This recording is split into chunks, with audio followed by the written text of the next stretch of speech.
Hi everyone, this is Kiranmay from H&S department. Today in this session, we are going to discuss about a solar cell. Under this topic, we are going to discuss about the key points regarding a solar cell, how to construct a solar cell, working of a solar cell, characteristics of solar cell, efficiency, merits, demerits, and certain applications of solar cell.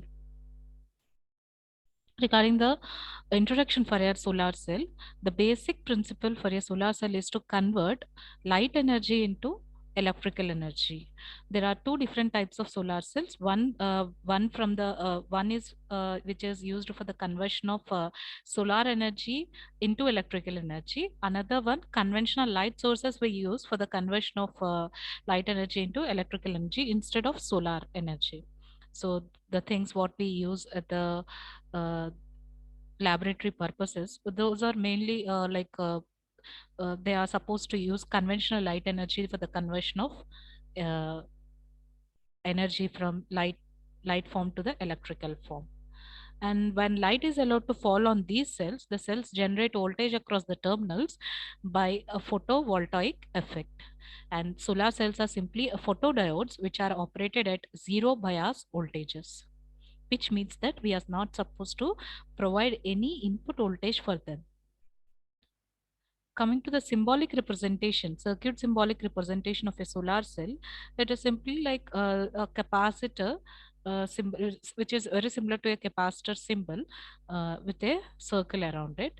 Otherwise, we can use one more symbol for it, that is like a PN junction diode with arrow marks facing towards the junction, saying that light energy is made to fall on the active region. Come to the construction of a solar cell.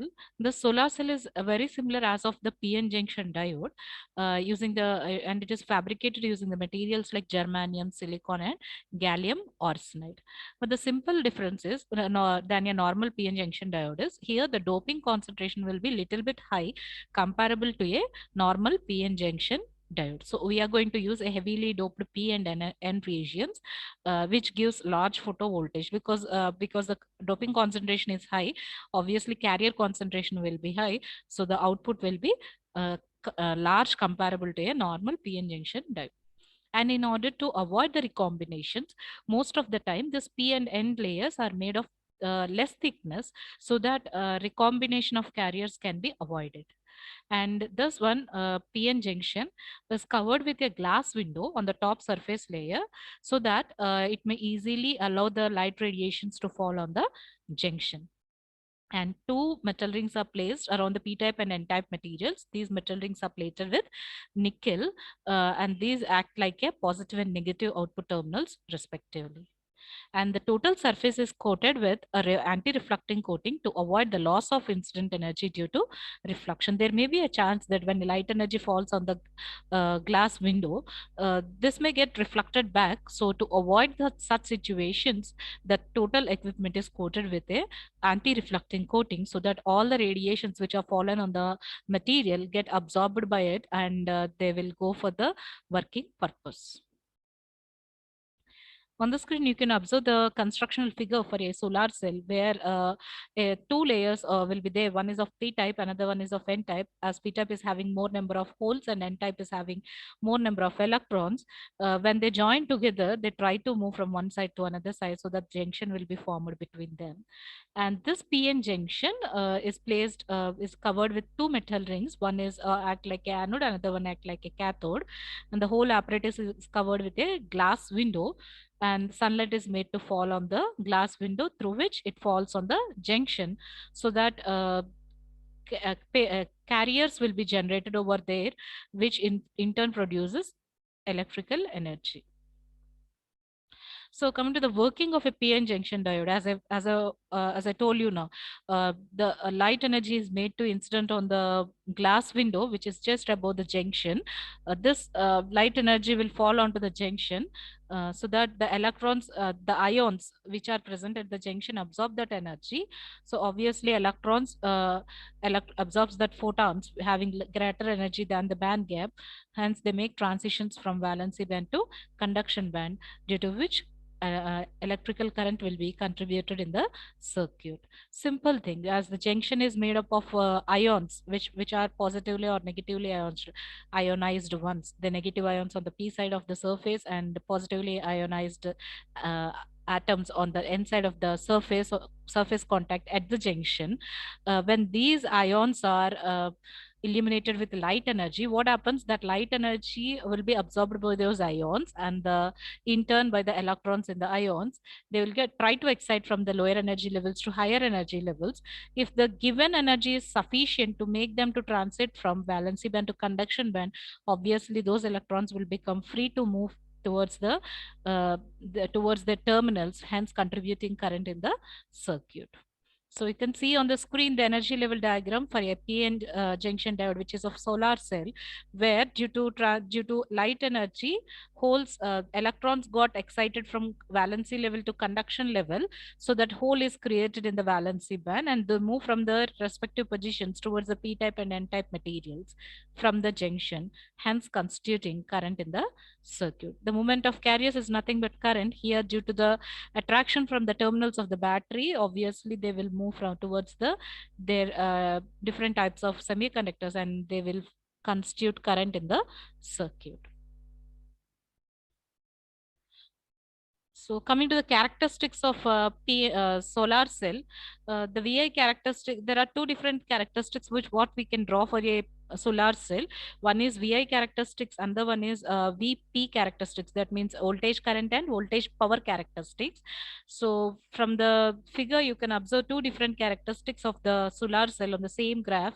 One is VI characteristics, whereas the voltage is increasing up to some time you'll have a constant current output, and after that, as with the voltage, the current starts dropping down, and at some point of time it becomes zero, where there will be a open circuit voltage VOC, and the maximum current what a circuit will get when it is shorted off, then the current is called as short circuited current. So maximum current where the circuit got shorted off, that current is called as short circuited current, and the voltage where you are supposed to get a maximum voltage in the open circuit is called as open circuit voltage.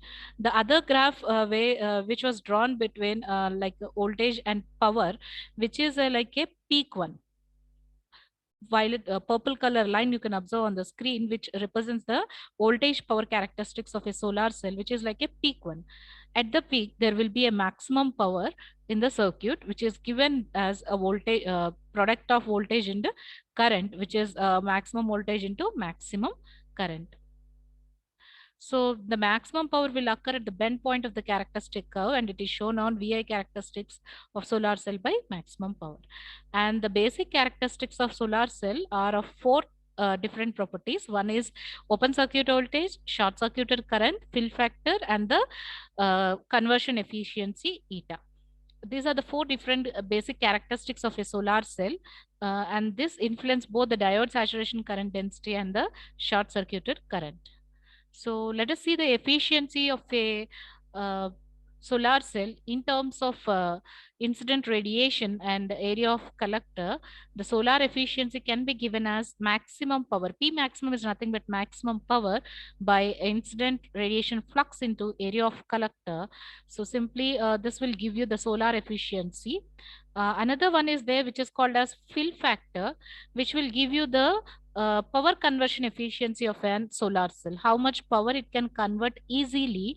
That efficiency is given by a factor called fill factor, which is defined as the ratio of maximum power to product of short circuited current to open circuited voltage. So IMP by VMP divided by ISC by VOC, where IMP is maximum current and VMP is maximum voltage divided by short circuited current into open circuited voltage. This is the factor which will give you the power conversion efficiency of a solar cell. Coming to the merits of a solar cell, solar energy is clean and non-polluting. As you are observing that we don't need any sort of generators, fuels to convert the light energy into electrical energy. We just need one panel which will convert simply light energy into electrical energy. So it is clean and non-polluting one.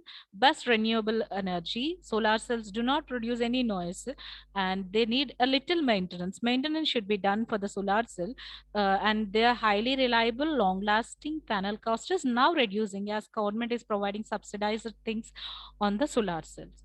Unlike batteries and fuel cells, solar cells do not utilize chemical reactions or require fuels to produce electrical power. As we discussed earlier itself, it needs only solar energy for the conversion of conversion of light energy into electrical energy. Unlike electrical generators, it does not have any moving parts also.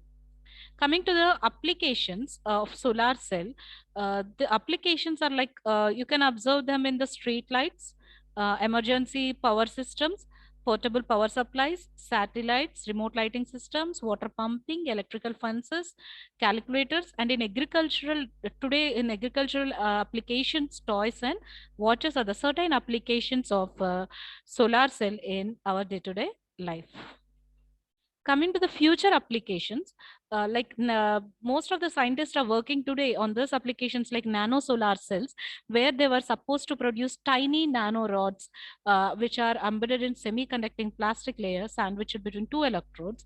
Rods acts like wires absorbing light to create electrical current. So they were trying to replace the conventional wires which we are using for the carry of electrical energy. They were trying to replace those electrical wires with a tiny rods which can convert light energy directly into electrical energy. Thank you.